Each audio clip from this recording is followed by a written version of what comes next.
से बड़े भाव विभोर हो गए।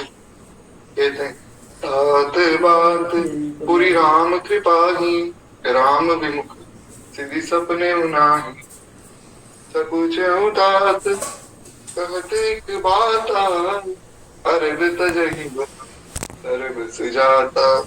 बड़ी सुंदर बात। श्री भरत जी ने कहा कि हे तात, हे गुरुदेव, बात सत्य है, पर हे राम जी की कृपा की। श्री राम जी क्या विमुख कोई सिद्धि को प्राप्त नहीं कर सकता। जो भी व्यक्ति भगवान से विमुख, उसकी सब सिद्धियां व्यर्थ है। अच्छा, जो साधन भगवान से रहित है, उस साधन का अर्थ क्या हुआ? बहुत से लोग आपको मिलेंगे, ऐसे सिद्ध लोग जो पानी में चल सकते हैं। तो महाराज, पानी में चलना सिद्धि तो है, ठीक है, पर उसका अर्थ क्या है? स्वामी श्री विवेकानंद जी की कथा तो आपने सुनी होगी। एक बार उनको एक नदी पार करनी थी, तो वे नदी के तट पर गए और नाव का इंतजार करने लगे। तो उन्हें जो है एक व्यक्ति वहां दिखे, जो कि कोई सिद्ध लग रहे थे। तो उन्होंने आकर स्वामी जी को कहा, क्यों भैया, तुम्हें नदी पार करनी? स्वामी जी बोले, हाँ करनी तो है, पर अभी नाव दिख नहीं रही है। बोले, अरे तुम जैसे साधारण लोग नाव में बैठकर नदी पार करते हो, मुझे देखो, मैंने 25 साल तक तपस्या की और पानी में चलने की कला को सीख लिया। तो महाराज, स्वामी जी ने कहा, अच्छी बात है भैया, आपको कला आती है, अच्छी बात है, आप करो पार। तो उस व्यक्ति ने क्या किया कि वो नदी में चलने लगा और पानी में चल के उसने नदी पार कर ली और वहां जाकर खड़ा हो गया कि इस साइड आएंगे तो मैं इनसे बात करूंगा। स्वामी जी को नाव मिल गई। स्वामी जी ने नाव वाले को जो है 2 पैसे दिए और कहा कि भैया पार करा। तो उसने पार करा दिया। तो वहां जाकर उस व्यक्ति ने फिर से स्वामी जी का मजाक उड़ाया कि क्यों, अब बताओ, तुम्हें तो नाव में बैठ कर आना पड़ा, मैं तो चलकर ही आ गया। स्वामी जी बोले, भैया बात तो बड़ी अच्छी है, पर क्या है कि आपकी सिद्धि का कोई बहुत ज्यादा बल नहीं। क्यों? क्योंकि जो काम आपने 25 साल तपस्या करके सीखा है, मैंने वो 2 पैसे में ही पार कर लिए। तो आपकी सिद्धि की कीमत तो 2 पैसे ही हो गई बस। तो सिद्धि वास्तव में ये सिद्धि नहीं कि हाथ से सोना निकाल लेना, मुख से अग्नि निकाल लेना, पानी में चल जाना। ये कोई सिद्धि सिद्धि है भगवान का भजन। जो व्यक्ति भगवान के भजन में सिद्ध हो गया, वास्तव में वो सिद्धि है। तो श्री भरत जी यहाँ कह रहे, राम विमुख सिद्धि सपने होना।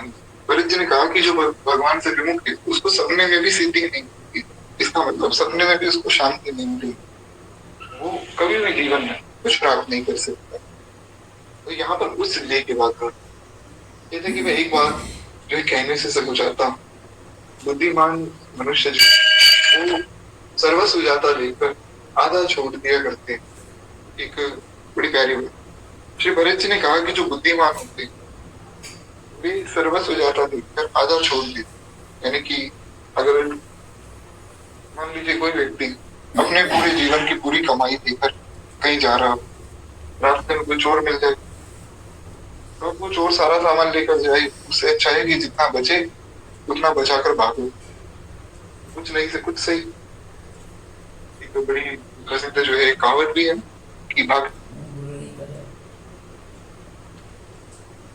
चोर की लंगोटी काफी है तो सही। तो दूसरे प्रकार से भरत जी कहते हैं बुद्धिमान वो कुछ ना होने से कुछ होना ही बेहतर समझते हैं। तो गुरु जी ने कहा कि भैया इसका आश्रय क्या है, क्या मतलब है? भरत जी ने समझाया कि देखो, तुम दोनों भाई लक्ष्मण जी सीता जी श्री राम जी को लौटा दिया जाए। और ये सुंदर वचन सुनकर हर्षित हो गए। भरत जी ने कहा कि श्री गुरु जी ने कहा कि देखो भरत जी, तुम दोनों वन में चले जाओ, यानी कि वन में चले जाओ और राम जी, लक्ष्मण जी और जानकी जी को लौटा दो।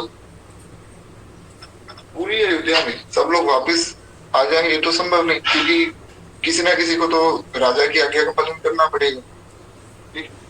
भगवान वापिस आ जाएंगे ये तो संभव है। तो भरत जी और शत्रुघ्न जी वहां रुक जाएंगे और राम जी वापिस आ जाएंगे, और इसी के लिए तो सब लोग आए। भरत जी बोले, मैं तो तैयार हूँ। सब लोगों ने कहा कि हाँ ये बात ठीक।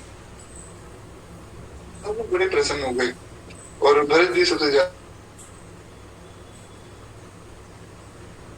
जो है परमानंद से परिपूर्ण हो गए, मन प्रसन्न हो गए और तन जो है बड़ा पुलकित हो गया। ये बात सुनते ही भरत जी खूब प्रसन्न हो गए। जन जी राम भय राजा, कहते कि बाकी जितने लोग थे ये भी प्रसन्न हो गए। चलो अब जो है भगवान वापिस आ जाएंगे।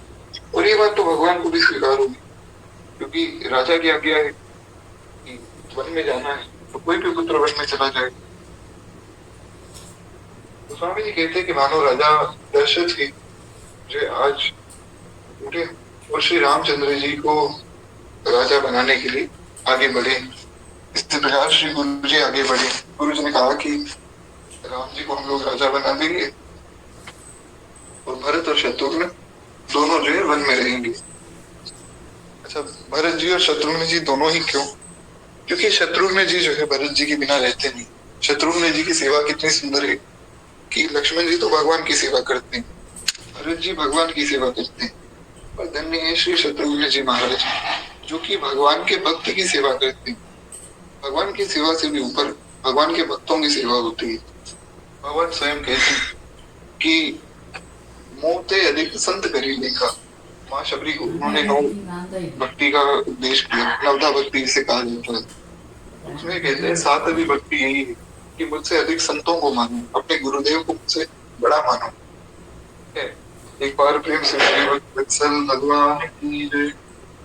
वही बात यहाँ श्री गोस्वामी जी कह रहे। श्री भरत जी बड़े प्रसन्न हो गए और बोले कि हाँ शत्रुघ्न, तुम्हें तो कोई ऐसा दिक्कत नहीं है ना इस फैसले से? शत्रुघ्न जी बोले नहीं नहीं भैया, जो आपको उचित लगे सो कीजिए, मैं भी वन में रह लूंगा आपके साथ, बस भगवान किसी प्रकार वापिस आ जाए। परंतु रानियां जो है वे सब दुखी हो गई। क्यों? उन्होंने सोचा कि राम जी को लेने आए थे, हम तो ये सोच कर आए थे कि हमारे चारों पुत्र वापिस हमारे पास आ जाएंगे, और दो पुत्र यहाँ रहेंगे तो फिर बात तो वहीं आ गई। दो पुत्रों का वियोग तो हमें मन में चलेगा ही। पर फिर वही बात भरत जी ने समझाई, जो पहले समझाई कि कुछ ना होने से अच्छा है कि कुछ तो हो, कम से कम भगवान तो आएंगे। भरत जी ने कहा कि मुनि जो कहते हैं वे करने से जगत भर के जीवों का कल्याण होगा, सबकी उन्नति होगी और सबको जो है उत्तम वस्तु मिलने वाली, यानी कि जो भी उनके मन में भाव है सब पूर्ण होंगे। 14 वर्ष की कोई अवधि नहीं होती। अरे मैं तो जन्म भर भी वन में रहने, बस किसी प्रकार भगवान जो है वन से चले जाए। भरत जी कहना चाहते हैं कि मैं सारा कष्ट सहने के लिए तैयार हूँ, बस मेरे ठाकुर जी को कोई कष्ट ना हो, भगवान को कोई कष्ट ना हो। ऐसी भावना जिस दिन एक भक्त के मन में आती है उस दिन उसे ये पूछना नहीं पड़ता है कि क्या भगवान मेरी पूजा स्वीकार करेंगे, क्या भगवान जो है मुझसे बात करेंगे, क्या भगवान ने मुझे स्वीकार किया होगा। ये बात मन में ही तब आती जब भगवान ने स्वीकार कर लिया है। भरत जी कहते हैं अंतर जानती राम सिय तुम सर्वज्ञ सुजान, और जो कीजिए वचन प्रमाण। कहते श्री रामचंद्र जी जो सीधा हृदय के जानने वाले और आप सर्वज्ञ तथा सुजान है। तो यदि आप सत्य कह रहे हैं तो हे नाथ अपने वचनों को प्रमाण कीजिए और जाकर जो भगवान को ये सब बात कीजिए, और आपकी बात तो भगवान मान भी लेंगे कि गुरु जी की बात भगवान टालेंगे भी नहीं। तो बोले कि आप ही जाकर भगवान को समझाओ और समझाकर सब बात कह दो। भरत जी के वचन सुनकर और उनका प्रेम देखकर सभा सहित मुनि जो है विदे हो गए। महर्षि वशिष्ठ और जितने भी सभा के सब लोग थे सब लोग बड़े खुश हो गए कि देखो कैसा सुंदर भाव है श्री भरत जी का। ये वही भरत है जिनको अभी कुछ दिन पहले हम लोग जिनके विरुद्ध हो गए थे, जिनके खिलाफ हमने ऐसी ऐसी धारणाएं बना ली थी कि इन्होंने ही भगवान को बदल दिया है, तो यही सब कारण है। पर देखो भरत जी तो कितने अच्छे महात्मा है। इस प्रकार से भरत जी की सब बात सोचकर बड़े प्रसन्न हो गए।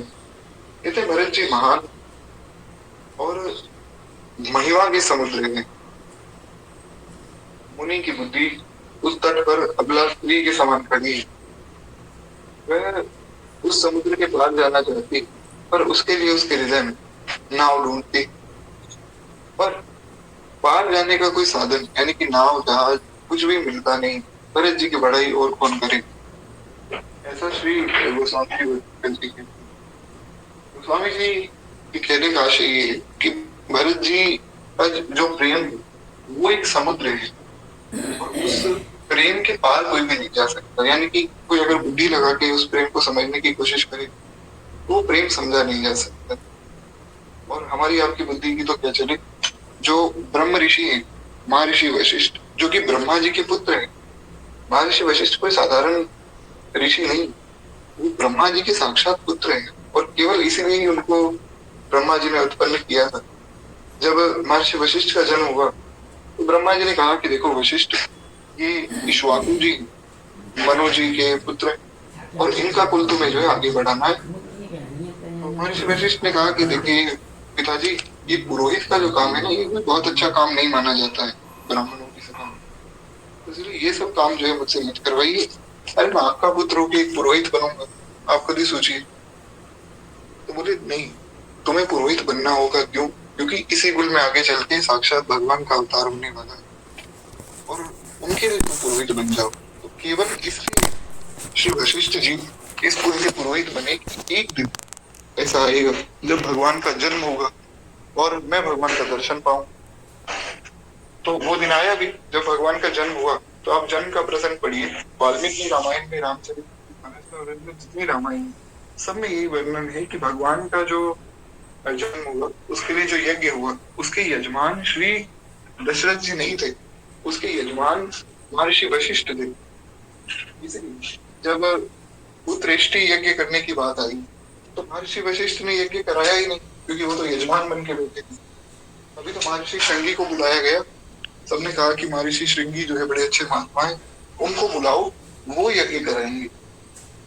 क्योंकि श्री वशिष्ठ जी यजमान बन के बैठे, उन्होंने कहा कि जिस पल के लिए, जिस क्षण के लिए मैंने इतने समय तक, इतने सालों तक जो है पुरोहित का कर्म किया है, वो क्षण आज आया है और आज भी मैं पुरोहित का कर्म करूंगी, उतना काम ठीक नहीं। तो श्री वशिष्ठ जी का भगवान से अलग ही प्रेम है। वशिष्ठ जी अपनी बुद्धि से भरत जी का प्रेम समझना चाहते पर वो समझ नहीं पा रहे। तो सोचिए, वशिष्ठ जी इतने बड़े महर्षि ब्रह्म ऋषि होने के बाद, ब्रह्मा जी के साक्षात पुत्र होने के बाद भी भरत जी का प्रेम नहीं समझ पा रहे, तो हमारी आपकी तो क्या चलेगी नॉलेज। भरत जी के प्रेम को समझ पाना संभव है ही नहीं। जब ब्रह्मा जी के साक्षात पुत्र, जो कि ब्रह्मा जी के समान ही बुद्धिमान, जब वो ही नहीं समझ पाए तो साधारण मनुष्य क्या समझेगा। इसलिए गोस्वामी जी कहते हैं कि कौन ऐसा व्यक्ति है जो भरत जी की महिमा संसार में कह सकता है। केवल भगवान भरत जी की महिमा को जानते हैं पर कह भगवान भी नहीं सकते। भगवान को कोई कहे कि भरत जी की महिमा सुना, उसमें भगवान भी जो है असमर्थ। एक बार प्रेम से बोली भगवान की जय। श्री भरत जी का चरित्र कहकर कहते कि तैलिया की सीधी भी कहीं समुद्र समा सकता है। अरे मुनि वशिष्ठ के अंतर आत्मा भरत जी बहुत अच्छे थे और वे जो है समाज से ही राम जी के पास आए। भरत जी की बात सुनी, भरत जी ने कहा कि गुरु जी, आपने जो बात कही कि भरत और शत्रुघ्न को यहाँ वन में छोड़ देते हैं और राम जी को वापस ले जाते हैं, तो ये बात मुझे बड़ी अच्छी लगी। आप जाकर जो है राम जी को कह दो कि हम जो है भरत और शत्रुघ्न को यहाँ छोड़कर जा रहे हैं, वन में ये लोग रह लेंगे 14 साल और आप वापिस चलो। और आप कह थोड़ी उदंडता हो जाएगी कि मैं छोटा होने के बाद भगवान के सामने बोलूं, इसलिए आप कह दीजिए, आपकी बात भगवान टालेंगे भी नहीं कि गुरु आज्ञा अविचारणीय, शास्त्र का वचन है कि गुरु की आज्ञा में विचार नहीं किया जाता है। गुरु जी ने जो आज्ञा दे दी तो माननी चाहिए। इस पर हमने चर्चा की, आपको प्रणाम करते हुए आगे बढ़ते हैं कि महर्षि वशिष्ठ अब जो है वहां पहुंचे जहाँ भगवान बैठे। कैसे पहुंचे? कहते कि पूरे समाज सहित श्री वशिष्ठ जी वहां गए। अब देखिए बड़ी सुंदर बात है, भगवान को जब लेने जाना है तो गुरु अकेले नहीं जाते हैं। यही तो गुरु की महान, गुरु सबको अपने उसमें चाहे कोई पात्र है, भगवान की शरण में जो चला जाए सबका कल्याण। वही बात समझिए कि महाराज एक बार जिसकी शरणागति हो निश्चित है, उसका पतन हो ही नहीं सकता है। अगर एक बार आपने हृदय से बात कही थी, हे नाथ, हे मेरे नाथ, मैं केवल आपका हूँ, हे नाथ, हे मेरे नाथ, आप केवल मेरे, विश्वास मानिए, उसके बाद आपका पतन नहीं हो सकता है, चाहे कितना ही अपराध है। इसका मतलब नहीं कि हमको अपराध प्यार करें, ऐसा नहीं करना है। पर अगर गलती कभी हो जाए तो भी फिर घबराने की आवश्यकता नहीं, उस गलती का दंड अवश्य मिल सकता है, पर पतन नहीं होगा। ये बात निश्चित है। क्या तो श्री वशिष्ठ जी और सब लोग जो पहुंचे भगवान के पास, और क्या सुंदर बात, बोले मुनि वर वचन विचारी, देख सर्वहारी, सुनहु राम सर्वज्ञ सुजाना, निधाना। कहते हैं कि श्रेष्ठ मुनि देश काल और असर इन सब का विचार करके फिर अपने वचन कहते हैं। देखिए बहुत सुंदर बात है, जब भी कोई व्यक्ति कोई बात कहता है तो उसको सोच समझ के कहनी चाहिए, और भगवान के भक्तों को तो बहुत विशेष रूप से सोच समझ के बातें कहनी चाहिए। ऐसी कोई भी बात ना करें जिससे किसी का दिल दुखे, किसी को बुरा लगे, ये बात समझनी होगी। अगर हम अपनी बात रख रहे हैं तो कुछ इस प्रकार रखें कि सामने वाला समझ भी जाए, उसको परेशानी भी ना हो। हाँ, कोई स्थिति ही ऐसी आ जाए, कोई गुरु निंदक है, भगवान का निंदक है, तो उनसे बात ही ना की जाए, उनसे तो बच के भाग जाना चाहिए।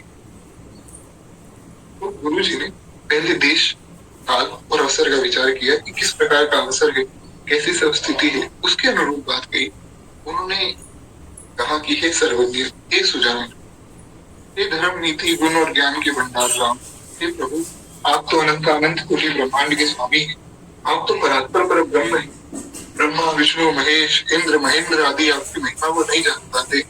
हे नाथ, आप सबके हृदय के भीतर बसते हैं और सबके भले बुरे भाव को आप जानते हैं, जिसमें पूर्ववासियों का, माताओं का, भरत का हित हो, वही आपको उपाय आप। देखिए बड़ी सुंदर बात है, भगवान के सामने जाकर अपनी बात ना रखिए, प्रभु ऐसा करना है। भगवान से तो केवल इतना कहें कि जे विधिनाथ हो हित मोरा, करहु सबेग आश्रय तोरा। श्री नारद जी की कथा तो आप सबने सुनी। नारद की कथा में हमने यही सुना था कि नारद जी को अभिमान हो गया और उन्होंने भगवान को कहा कि अपना रूप दे दो। भगवान ने सोचा कि मैं कुछ ऐसी लीला कर दूंगा कि नारद जी को सबक मिलेगा, साथ ही साथ जितने भी आने वाले लोग हैं सबको सबक मिलेगा। पर नारद जी ने एक बात बड़ी सुंदर कही थी। नारद जी ने कहा कि हे नाथ, जिस विधि से मेरा हित हो आप वो करना, मैं तो आपका दास। ये है भजन का प्रभाव। कभी एक प्रश्न आया था कि हम इतना भजन कर रहे हैं, अगर मान लीजिए पूर्ण शरणागति नहीं हुई और हमारी मृत्यु हो गई तो क्या फिर सब व्यर्थ हो जाएगा? ऐसा नहीं, ऐसे समय पे भजन काम आता है। नारद जी अभिमान में ग्रस्त हैं, कुछ भी विचार नहीं कर रहे हैं, शास्त्र की आज्ञा क्या है, भगवान की आज्ञा क्या है, सब भूल गए। लेकिन जो पहले भजन किया हुआ था वो काम आ गया। उस भजन के प्रभाव से उनके मुख से ये बात निकल गई कि जेहि विधि नाथ हुई हित पूरा, करहु सो बेगी दास ने पूरा। और भगवान ने पूरी लीला ही बदल डाली। भगवान ने कहा कि जेहि विधि हुई है परम हित। नारद, तुम हित की बात करते हो, जिस विधि से तुम्हारा परम हित होगा मैं वो करूंगा। ये बात समझनी होगी, भजन कभी भी व्यर्थ नहीं हो सकता है। इसीलिए नित्य निरंतर नाम जप, नित्य निरंतर सत्संग करते रहिए। कहते हैं कि हे प्रभु, आप तो सबके हृदय में बसते हैं, सबके भावों को जानने वाले हैं, तो इसलिए जैसा आपको ठीक लगे वैसा आप कीजिए। आरत कहीं विचारी न काबू, और सोच जुआरी आपन दाबू। बड़ा प्यारा भाव है। कहते जो आर्त लोग होते हैं, जो बहुत दुखी होते हैं ना, वो ज्यादा विचार करके नहीं बोलते। क्यों? ये बेचारे बड़े परेशान होते हैं, जो मन में आता है सब बोल देते हैं। कहते हैं कि जुआरी अपना ही दाव जो है सोचता है।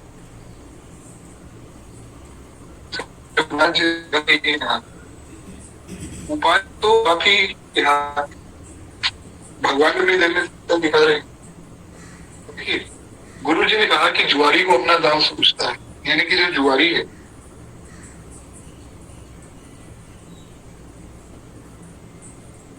ये थोड़ी सोचेगा कि सामने वाले का ही। लेकिन हे नाथ, आप तो महाराज सबका कल्याण चाहते हैं, और कभी ये नहीं सोचा कि आपका फायदा किसमें हो। आप तो ये सोचते हैं कि मेरे भक्त किस प्रकार प्रसन्न रहे। तो जिस प्रकार आपको सब अच्छा लगे आप वो कर दीजिए। और भगवान ने कहा कि भरत जी से बहस करेगा कौन, कि भरत जी से तो मैं हार जाऊंगा। तो भगवान ने कहा कि प्रभु मेरे अंदर सामर्थ्य नहीं है, हे गुरुदेव आपको जो ठीक लगे आप वो कर लो। अब दोनों में परस्पर वार्ता चल रही है। गुरु जी कह रहे हैं कि राम तुम फैसला करो।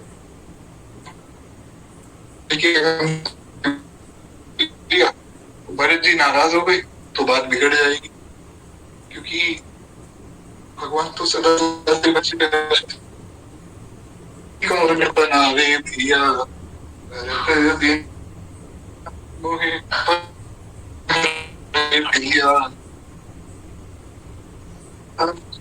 श्री भगवान तो ये कहते ही कि मेरी बिगड़ी कौन बनावे भैया भरत जी। संसार की बिगड़ी भगवान बनाते हैं और भगवान की बिगड़ी भरत जी बनाते हैं। तो भगवान ने कहा कि मैं भरत जी का विरोध कैसे कर सकता हूँ, इसलिए गुरु जी आप कह दो। भगवान ने अपना बचाव कर लिया। तो गुरु जी जो अपना बचाव कर रहे थे ये बात कही कि राम जी आप कह दो, कोई घबरा गए। बोले मैं तो इसीलिए आपको कह रहा था कि मुझे भरत जी का विरोध ना करना पड़े। तो मैं क्या करूं, मैं खुद ही कुछ नहीं समझ पा रहा हूँ। सोचिए, जो ब्रह्मा जी के पुत्र हैं, ब्रह्म ऋषि हैं, आज वे एकदम निस्तब्ध खड़े हैं, उन्हें कुछ समझ ही नहीं आ रहा है करना क्या है। ये है भरत जी प्रेम। भरत जी प्रेमी नहीं, भरत जी तो साक्षात प्रेम है। उनके सामने ज्ञानी, तपस्वी, योग ध्यानी, सिद्ध कोई कुछ नहीं कह सकता है। अभी हम आगे सुनेंगे किस प्रकार से भरत जी के सामने अनंतानंत कोटि ब्रह्मांड के स्वामी चुपता जाते हैं। तो क्या चले महाराज, एक बार प्रेम से बोलिए श्री भरत जी महाराज की जय। तो कहते हैं कि भगवान ने गुरु जी पर सब बात डाल दी। भगवान ने कहा कि आपका रूप जो है वो रखने में ही और आपकी आज्ञा को सत्य मानकर प्रसन्नता पूर्वक पालन में ही सबका हित है। गुरु जी आप जो कहेंगे, आप जी तो जो गुरु आज्ञा हो जाएगी वो तो सबका पालन करेंगे, उसका पालन करने में सबका हित होगा। तो आप आज्ञा दे दो, जैसे आप आज्ञा दोगे सब उसका पालन करेंगे और उसमें सबका कल्याण होगा। अब गुरु जी सोच रहे हैं कि मैं भगवान की लीला में विक्षेप नहीं डाल सकता हूँ। अब मैं ये कह दूं कि भगवान वापिस चलो तो पूरी लीला बिगड़ जाएगी। और मैं ये भी नहीं कह सकता हूँ कि नहीं भगवान आप यही रहो। मैं अब क्या बोलूं। गुरु जी बेचारे परेशान हो गए। कहते हैं कि गोसाई आप जिसको जैसा कहेंगे वो सब तरह से वैसा ही जो है सेवा में लग जाएगा, यानी कि आपकी आज्ञा का पालन करेगा। मुनि वशिष्ठ ने कहा कि राम तुमने सच कहा, पर भरत के प्रेम का विचार मैं कर नहीं सकता हूँ। भरत जी का प्रेम ऐसा है कि फिर बुद्धि चलती नहीं उसके सामने। भरत जी के प्रेम के सामने तो केवल और केवल व्यक्ति नतमस्तक हो सकता है। चाहे मैं भरत जी का गुरु हूँ, पर धन्य है श्री भरत जी का प्रेम, उसके सामने तो मैं खुद नतमस्तक हो गया हूँ। अब मैं क्या करूं, मुझे तो कुछ समझ नहीं आ रहा है। इसलिए मैं बार बार कहता हूँ कि मेरी बुद्धि भरत की भक्ति के वश में है। क्या ऊंची बात है, ये बात बहुत ऊंची है। जब ऐसी स्थिति किसी व्यक्ति की हो जाती है ना, तब ये बात समझ में आती है। क्या ऊंची बात श्री वशिष्ठ जी ने कह दी। वे बोले कि मेरी जो बुद्धि है वो भरत जी की भक्ति के वश में हो गई।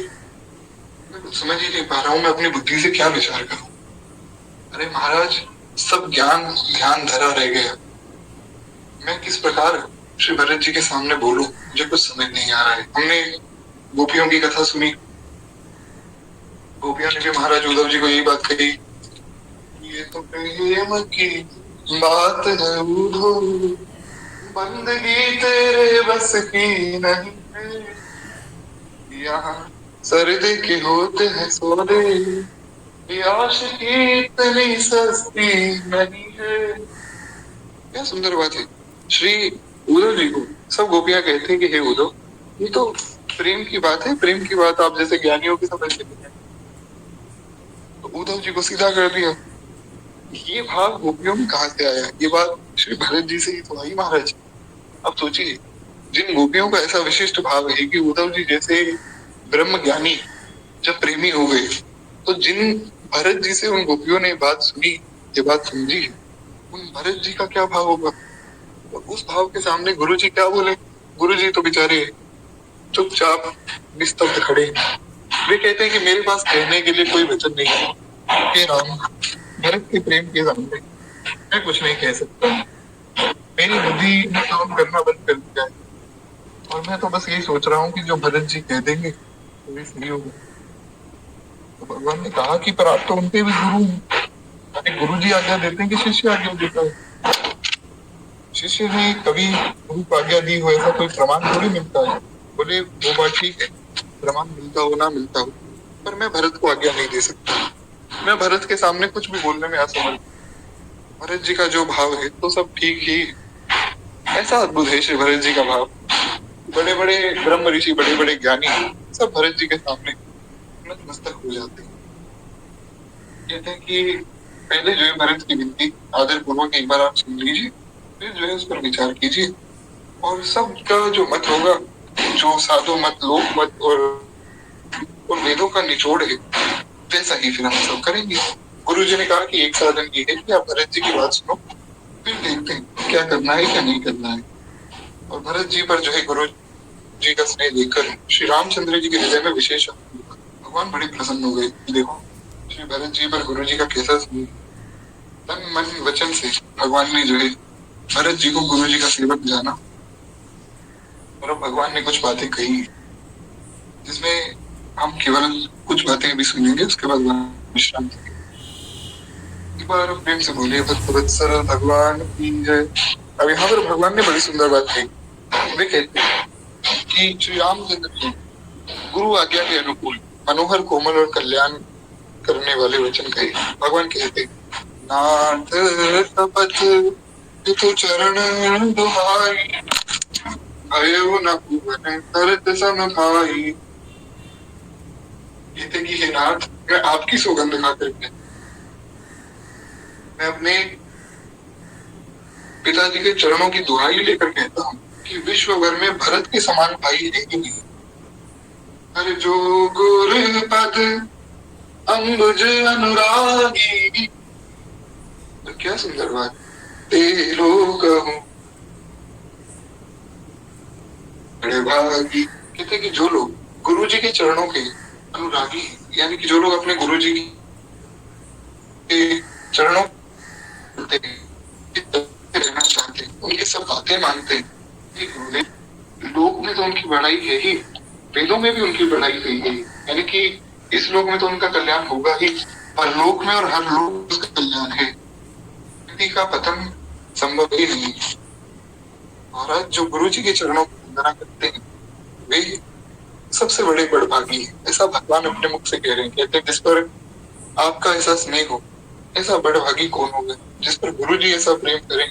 महाराज उसके बारे में तो कहते हैं ना, गुरु जी से तो सब प्रेम करते हैं, पर गुरु जी जिससे प्रेम करते हो वो तो भाई बिरला ही शिष्य होता है। हालांकि गुरु जी तो सबसे ही प्रेम करते हैं, पर ऐसा जिससे श्री गुरुदेव करें उसके बारे में तो क्या कहा जाए। कहते हैं छोटा भाई जानकर भरत के मुंह पर उसकी बड़ाई करना जो मेरी बुद्धि से बुझाती है। भरत जी जो कुछ कहे वही करने में भलाई है। ऐसा कहकर श्री राम जी चुप हो रहे हैं। भगवान बार बार चुप हो रहे हैं। भगवान कह रहे हैं कि मैं क्या बोलूं। गुरु जी कह रहे हैं भगवान आप मुझे फंसा देते हो। भगवान कह रहे गुरु जी आप मुझे फंसा देते हो, मैं करूं तो क्या करूं। तो दोनों कोशिश ये कर रहे हैं कि दूसरे व्यक्ति को फंसा दिया जाए। भगवान गुरु जी को कह देते हैं गुरु जी आप तो गुरु हो, आप तो महाराज सब जानने वाले हो, हम आपकी आज्ञा मानेंगे, तो आप बता दो। भगवान चुप हो गए। भगवान खुश हो गए कि चलो गुरु जी पर बात डाल दी। गुरु जी बोले कि प्रभु मैं भी आपका ही गुरु हूँ। तो गुरु जी ने कहा कि प्रभु आप तो परमात्मा है, पर ब्रह्म है, भगवान है, सब जानने वाले हैं, तो आप बताइए अब क्या किया जाए। तो आपस में दोनों का ये द्वंद चल रहा है, प्रेम। भगवान ने कहा कि गुरु जी आपकी बात ठीक है, भरत जी जो कहेंगे तो हम मानेंगे। तो भरत जी को बुलाया जाए। अब भरत जी को बुलाया गया। महाराज भरत जी से पूछा गया, कहा कि हे तात, सब संकोच त्याग दो, कृपा के समुद्र अपने प्यारे भाई से अपने हृदय की बात कह। गुरु जी ने कहा कि आज तुम अपने हृदय खोल के तो बातें श्री राम जी को कह दो।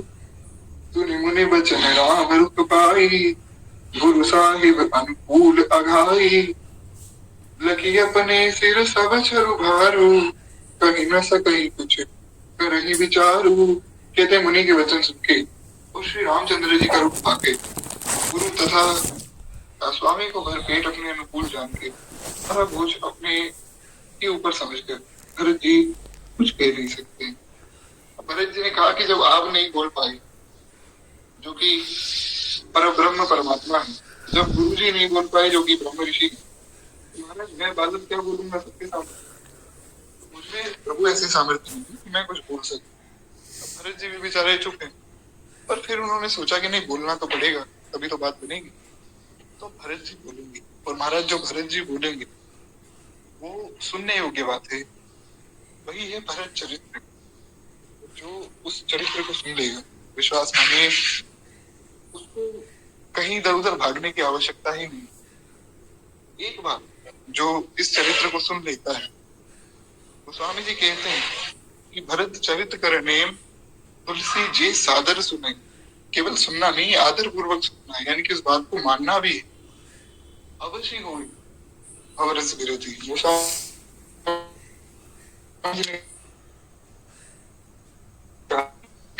प्रेम और अवश्य हुई अवरस विरोधी, दो बातें होंगी। एक तो प्रिया प्रीतम के चरणों में प्रेम, चाहे किसी भी रूप में, आपकी जिस रूप की उपासना है उस रूप में भगवान के चरणों में प्रेम होगा और सागर से विरक्ति हो निश्चित रूप से होगी। वो क्या बातें हैं वो हम कल की कथा में सुनेंगे। मेरी बड़ी विनम्र प्रार्थना, 3 दिन की कथा शेष है, इन 3 दिनों में सब लोग रेगुलर जुड़ेंगे और जो बातें यहाँ हों उनका पालन जरूर करें, जितना संभव हो हम उन सब बातों को माने, ताकि कुछ ना कुछ अंश हमारे जीवन में भी श्री भरत जी के भाव का आए। खैर इन्हीं शब्दों के साथ वाणी को आज विश्राम देते हैं। केवल 2 मिनट प्रेम से मानस जी की आरती करें। एक बार प्रेम से बोलिए वत्सल भगवान की जय। आरती श्री रामायण जी की, कीर्ति कलित ललित